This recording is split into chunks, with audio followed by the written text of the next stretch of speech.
Here we are. So we're off and running. Hi, everybody. My name is Bob Ferrace. I'm the Director of Public Affairs at the National Association of Secondary School Principals. And we wanted to celebrate today, which is Digital Learning Day, with a sample of a technology that is new-ish. It's been out for a bunch of months now, called Blab. And we're going to be talking about how we go about empowering students with technology. And we're going to have this conversation with our three new NASSP digital principals. These are our 2016 NASSP digital principals. So just a quick word about the NASSP digital principal program. The NASSP digital principal program, get this out of the way. The NASSP digital principal program started back in 2012. And what we wanted to do is identify models of high-performing principals who are really making it happen with technology. And each year we discover that there are more and more, and we're really excited by that. Each year we identify three digital principals who do a terrific job of leveraging digital media to advance a number of different areas, to advance their own learning, to advance the learning of their faculty, and of course to advance the learning of their students. This year we have our 2016 class, and I will go ahead and introduce them. We have Glenn Robbins from Northfield Community Middle School in New Jersey. We have Winston Sakurai from, I love saying the name, it is the Hanalani Upper School in Mililani, Hawaii. Do I have that right? That's very good. That's very good, Bob. Perfect. And we also have kind of popping in and out depending on the strength of his internet signal. Oh, he's back. Bobby Dodd from Gahanna Lincoln High School in Gahanna, Ohio, just outside of the Columbus area. So guys, thank you all very much for joining us. We're going to jump into the conversation with you in just a second, but just so I can offer a little bit of context for what we're going to be talking about. This issue of student empowerment with technology is one that has really occupied educators' attention probably for the past decade or so. And what we're looking for and what principals like you have discovered is that there are really creative ways to allow students to be not just consumers of content, but creators of content, and to really begin to lead their own learning. And I know that you all have some excellent examples of that. The reason that this is so important is that the most recent research that we have from the Gallup organization tells us that only 55% of students identify themselves as engaged in their learning. That's slightly more than half of all students. And that is the average K-12. We know that that number drops as kids get into middle school and then certainly in high school. So what you guys, well, not you guys because you're extraordinary, but what a lot of schools are dealing with is less than half of their students describe themselves as engaged in their learning. That is, less than half of their students are taking control of learning, and more than half of their students still perceive education as something that happens to them. And the work that you guys are doing is really work that is designed to turn that around. So I'm just going to ask each of you in turn to speak to one thing that you guys are doing that really empowers students and leverages the power of digital media to be able to do that. And Glenn, let me go ahead and start with you. You've got this fascinating thing going on at Northfield Community Middle School called Idea Street. Can you explain what that is and how students are empowered? Yeah, one of the biggest things we did was that we realized how powerful vocabulary is. And we just kept thinking of the term hallways. And when you think of a typical hallway in any type of a school or business, it's usually 30% of the building that's not utilized up to its potential. So what we tried to do was we tried to visualize some of the changes we were making was overall, what was the experience we were trying to create for our students and for our staff? So when they crossed through that threshold, did it invite innovation? Did it invite, the will to want to learn more and be excited about learning? Or was it traditional battleship blue on the walls and kind of sad? So what we did was we completely revamped the hallways and we call it Idea Street now. Winston, I know you'll appreciate this. We are close to the Atlantic Ocean, and we now have two stand-up bars out in the middle of the hallway in Idea Street, and with surfboards. And we have a giant surfboard over top. As you enter in, it says Idea Street, letting it be known what we're doing. We also took out every single bulletin board, which was a huge plus to the teachers. But with the bulletin board being gone, it was all whiteboard now. So students had the freedom to write whatever they'd like on there, as well as classes going out into the hallways on the Idea Street and having learning take place at anywhere at any time. We put stationary bicycles on Idea Street. We put high top tables. We put in hokey stools that are completely flexible, movable. We even put in a 80 by 80 Lego board wall for students to walk by and staff to play with, whatever it may be. We even had teachers that were doing design thinking projects on there, and also doing like geographic angles of the Rockies versus the Appalachians and so forth. And lastly, like I said, we had turtles that were won by a grant. So with that being said, the turtles are also in the hallway. So it's trying to make learning fun, like I said, anywhere at any time. And it gives the excuse or a reason now to leave those four walls of a traditional classroom, and that learning can be learning anywhere and can be fun. And you're allowed to write on the walls. You're allowed to write on the windows with dry erase markers. And the beauty of it overall is it's completely Wi-Fi. So you have the BYOD for 5th through 8th grade on top of Chromebooks that we allow them to bring as well. So that way it's full functionality everywhere. So learning is constantly going on that we can have. What's great about that is that it's really kind of taken the next step in the convergence of technology. So we typically think about infrastructure as its own initiative over here and BYOD as its own initiative over here.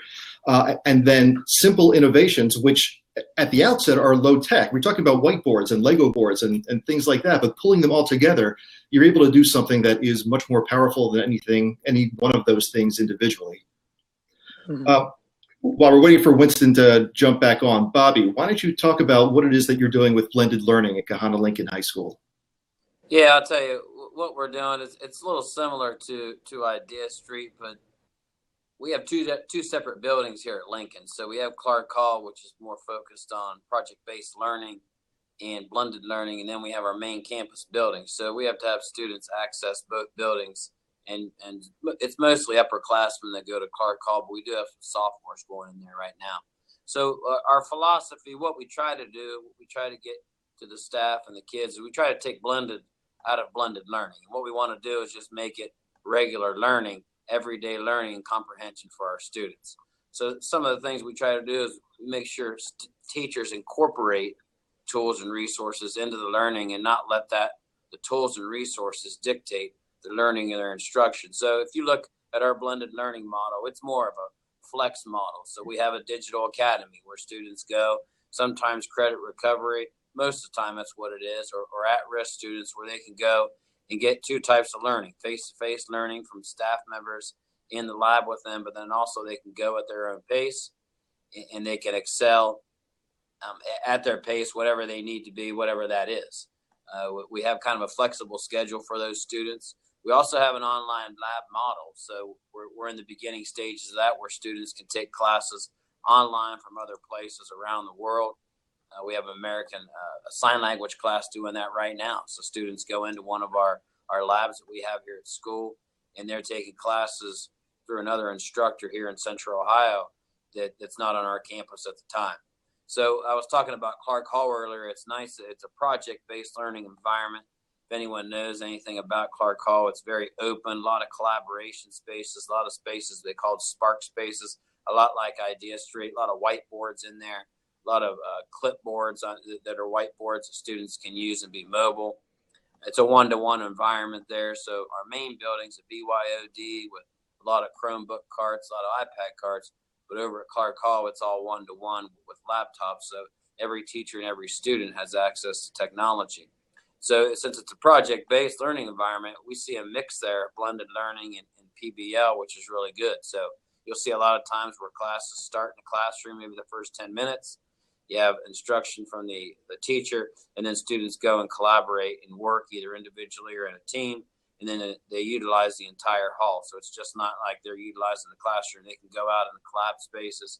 Teachers walk around, monitor, assist students at the time. And so that's a little bit different than our main building where, like I said, it's BYOD, but we do have technology that's there for students. And so we in the main building, is what I like is pretty neat is we have all different types of instruction that's going on. And so we're a very diverse school here. So we like to tell people that we're very diverse in culture, but also our instruction too. So you may go into a class and see it's completely online, like our freshman world history classes. They're completely online with Chromebooks. The text is online. The students do all the work through Google Classroom.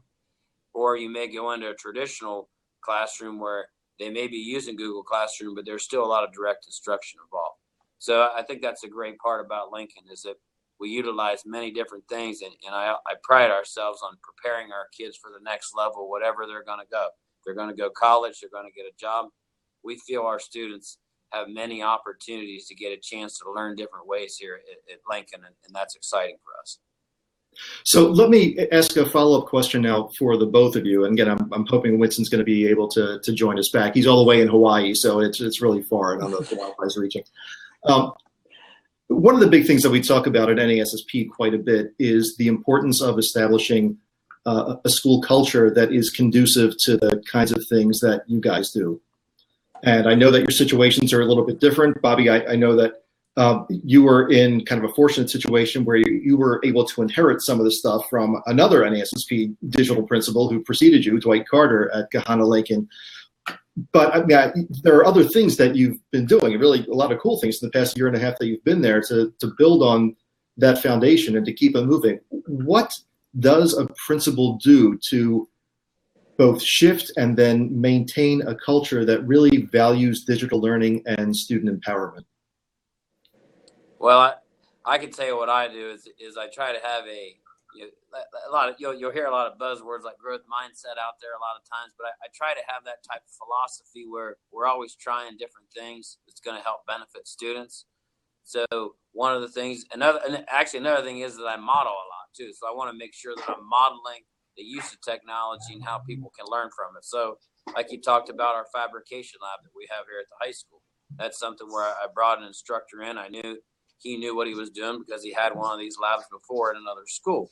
And so what he can do is come in, create a business where students are manufacturing products, creating products, 3D printers, shop bots, things like that. And they're also learning about engineering design aspects and also, like I said, running a business. So I try to have an open mind, and we go to the needs of what the community and the students are. So we saw a need there. We go out there and we try to bring teachers in and then empower them to do the rest. So I really think it's having that open-minded philosophy and also modeling and letting students and the community and the staff know that technology is important to you, but the learning is the most important thing. We'll find the resources to use to guide that learning. Yeah, Bob, if I can just add on to that real fast, and I'm glad to see Winston got back on here. I came into a very unique situation. Unlike Bobby, I came into a building that was in much need of many things. And, you hit the nail on the head when you talk about culture and climate. Without that, you are unable to do anything. A couple of the biggest things that we try to do was having a shared vision with the staff and the students, having their empowerment of their voices being heard, emotional intelligence, as well as empathy when dealing with students and staff and understanding what their needs are and what their wants are and what their goals may be. And, constantly trying to give them something different, as we move forward instead of the traditional setting. Like Bobby was saying, you give them all these options and that's what they should have. And you should empower them to run with that and almost personalize it in a way to make it a true engaged learner. And it's not just the students, not just the students, it's also the teachers, and the staff. And you want them to feel great about, coming in the building every day and leaving the building every day and, having that passion. And as a leader, you need to be transparent and you need to be understanding and you need to be servant at the same time, trying to be transformational. But overall, it's building that culture of empowering the staff and the students to take risk and empowering them that it's okay, that, you can do things differently. And, I always say it, I'll walk into a studio and if I find you doing a PowerPoint, I'm not going to be the happiest guy. But if I find you doing something completely different and you're trying something, it shows to kids that you're trying and it also empowers them. So by, like I said, it's that support and that servant leader, just adding on to what Bobby said, is nothing else new today. Yeah, so I'll step there. That making it okay for them to take risks is frankly, one of the things that we hear consistently from high-performing principals. So hats off to you guys and to all you guys. I know it's happening in all of your schools. Winston is back joining us. Excellent. Thank you very much. We ran from outside to back in the building. Sure. So, Winston, let me toss it to you. And the way we started the conversation before we jump into the culture piece is, trying to find creative ways where kids can, rather than just be consumers of content, creators of content. You have this thing going on at your school called My Online Fair. Can you describe a little bit of what that is? Sure. In 2008, we actually had some students post online that they didn't feel that the science fair was relevant to them. And so they were really questioning, we're going to do all this work for 6 months, do a display project that's going to be up for 3 days. And then the students basically demolished their poster board. Their grandparents couldn't see it. No one else could see it. We're having a hard time getting judges in to judge the science fair. And so we had a group of teachers and students actually develop the science fair online through Google Sites. And that's where all the students posted. And actually, because of student empowerment, I actually have 2 of our students here. I hope I can swing the webcam. That's awesome. I apologize. We moved everything from outside. This That's great. Gitaka. She's one of our online science fair winners. What's your project on? I did it on the best way to solve stomach aches using multiple antacids, and I used hydrochloric acid to test them to simulate stomach acid. So what's the difference between being online and having a poster board? Do you like the online? Well, I do like the online site because it's easier to modify and it's a lot easier to make the poster board, whereas with the physical copy, it was a lot of tedious work with like cutting, but it's a lot easier using like fonts and sizes. And then we have Kaylee over here. I'm going to move it real quick. Kaylee, hi. So what do you like about the online science fair? The online version, I like how it gives us an opportunity to use a different medium. We get to share it with people all around the world so they can see our project, not just the people in our school. And we can research any type of project we want to, and then we can use the online version to see everyone else's work and then branch off of that too. Thank you very much.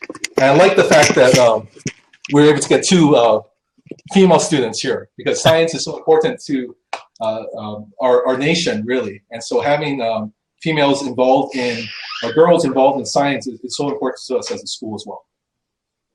Is that your tech support you were talking about? Yeah, they are tech support, and there's a whole crew. Actually, we have a bunch of students outside looking at what we're doing as well. We want to create an authentic experience for them through this process. So I apologize. We set everything up outside, and then now we're back inside. We have to reconnect everything. No, it's great. You were able to join us just in time, so that's perfect.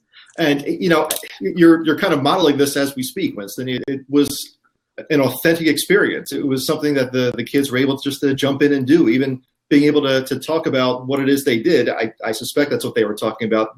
The one young lady actually lost me at hydrochloric acid. Then and these are, I'm going to tell you, 9th grade and 10th grade. Yeah, whatever. They're great. They're great students. Yeah, there's a reason I went into communications. Great. So let me throw a couple of other questions at you. And, I do want to keep this to a reasonable time, even though we did get a little bit late. We talked about culture. So we have we have teachers and we have students who are involved in that you're seeing every day. What did the process look like for engaging parents and any larger community in any kind of digital transformation or digital transition that you were doing? For us, we actually had to go out and get grants for some of the projects we're doing. A lot of it was not just, we have an online science fair, but it really was a change and shift in culture of how we taught as a school. And so the things that would normally do, like PowerPoint, as Glenn was saying, it's not just about, the aspects of doing a project now. It's changing the whole way we did things as a school. And so the grants were important for professional development. It was important to have infrastructure to actually do some of the things because we had to upgrade our wireless, we had to upgrade our internet service in order to get the bandwidth to do all these type of things. And we actually had a lot of people very interested in our school, engaged in our school. Parents came out and supported a lot of the activities through fundraising as well. And so once they know that the school is heading in a direction that is really going to help their children and the community, people come on board. It's just a matter of sharing your story and sharing all the great things that are happening in your school. And there's so many great things happening in our schools across the country that people don't know about. And so having conversations like this is very important to us as educators. If I can add on to that, Bob, for me, being at a middle school, when I came in and said, all right, we're going to give full BYOD to 5th to 8th grade, you had a lot of people scratching their heads. But we talked about, it's a tool, it's an aspect to enhance their learning instead of always using a textbook that's out of date in 30 seconds after it goes to print. So it was trying to enhance their ways to understand what we're moving forward and doing. I'm fortunate to work in a great small community.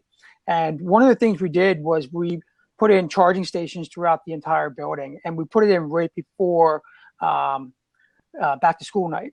So the parents got to use it before the kids actually got to use it. And they were taking selfies with them, taking pictures of them, bragging to their kid. So it kind of excited them, and to show them that our school was trying to head in the right direction. Winston, you mentioned, you do a lot of hard work. Myself and my IT director literally had to run the Wi-Fi lines and all the servers ourselves in one summer. And because that was the direction we wanted to go. And I think that once parents and staff and students saw the hard work that we were trying to do, it really set it forward. And I'll end on this, that, we basically came out and said, look, for a middle school, we're giving you a lot of respect and a lot of trust. And we're going to give it to you unlike anybody that's ever done that before. And we expect the same thing back. And, from that point on, it's been an unbelievable situation as we continue to blossom into great things. But, it was the great thing of, showing that you're eager to try hard for those students, that their parents would be happy about sending those kids to our school. All right. So here's this thing. Here's what I'm struggling with. You guys are so good at this that you're making it sound easy. And there must have been some kind of challenge, some kind of struggle along the way that you guys did. What is the biggest challenge, or at least a challenge, that you guys were up against when it came to to engaging in any kind of digital transformation, and what did you do to overcome it? I think one of the things there is culture. So we talked about it earlier, but changing the culture is more difficult than how we perceive it to be through what we're saying. So it's one of those things where you have to have a great foundation. So you have to build that foundation. You got to work with the central office. You got to work with your community. You got to lay that foundation to get your staff on board, and then get the students on board and running it through. So I think one obstacle that I've had, at least 2 different schools, is getting that culture changed, but doing it the right way. So communication has always been a big important thing in my area, because letting people know what we're going to do and why we're going to do it, and then giving their voice, hearing their voice, and making sure that we put that in there and do the things that they need, but also continue with changing our culture and our vision and our mission. So I know that's, for me, that was one of the things that's important to get that culture and have it solid, so you can move forward with what you want to do. Yeah, I'll add on to that. My first year was not very easy. To be honest with you, I walked into a building that my first month on the job went into a mold situation where it was closed for a month. My first 15 minutes on the job, I had 2 grievances given to me from the year before. And I'd never had a grievance given to me before. My superintendent had a couple of lawsuits against her by my own teachers that I was inheriting. So it was a tough battleground that I walked into. And one of the biggest things as any new leader going into a situation is that you're trying to show your staff who you are and trying to be transparent and trying to work with them and build with them. And, from that point on, working and trying to talk to them and giving them a voice and giving the students a voice and trying to show them that you're there for the right reasons. And, these are some ideas, and you get them involved. You take them with you. When we went to visit other schools that were trying to do BYOD, but they really weren't. But it kept giving teachers a different vision and an idea that, hey, this person really wants to make something better for our school and for our staff. So, yeah, it sounds easy now, but there was a lot of headaches along the way, and as we build up, I think our biggest headache right now is our our broadband. We have so much, and we still need more. That's a problem we have now. But 4 years ago, it was about trying to empower the staff. It's okay to use your cell phone in the hallway as you're walking down there to look up Twitter or Facebook or something to enhance a lesson. It's okay. I'm not going to call you out for that. Whereas in previous schools, you're called out immediately while you have your device out. So it was also trying to empower those teachers and the students that, hey, you can use these tools the right way if you want it to be. And then it was modeling, like Bobby talked about, at faculty meetings and so forth, and making it meaningful PD. But it was a lot of transparency, and it wasn't easy, but it was something that we wanted to do. And it was, like I said, along the way, it was a shared vision. And what could we do to improve our school overall? So we have a question up here that's from Chris Nessie, and for Bobby and the rest of the panel. And I'll say as a preface to it, you guys have already started talking about it, but in a much more positive way. And that is what Chris's question is how do you handle pushback? And it sounds like what you guys are doing is getting ahead of the pushback by framing this very positively and framing it as a way of empowering both students and teachers rather than forcing them to use technology that they might not be comfortable with. But so with that commentary aside, what is it that you guys do to deal with any kind of pushback, certainly from teachers or from the community, perhaps even from students? What is it that you do to manage that? I think you start off with the early adopters. There are teachers on every staff that really are ahead of the curve, ahead of a lot of things that are going on. And so in my office right now is Mr. Ramos, and he was in charge of this project. He's way beyond anything I can do in terms of technology. And so when he started getting excited, other teachers got excited. And then he has a small cohort of early adopters now that he works with, and they're doing stuff online. They're doing stuff that are showcasing the different tools that they're using in the classrooms.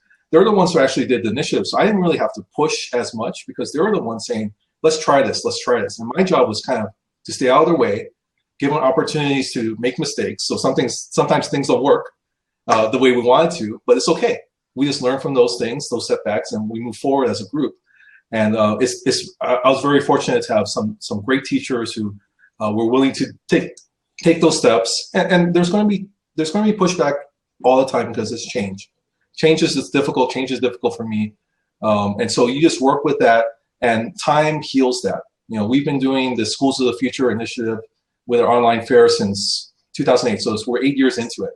And we've had our ups and downs, and we've grown through that, and we've gotten better through that.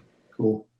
Yeah, I kind of feel the same way as Winston does. It's one of those things that you have to start somewhere, and then once you start, you make it positive. And I think you're always going to have that pushback in the beginning.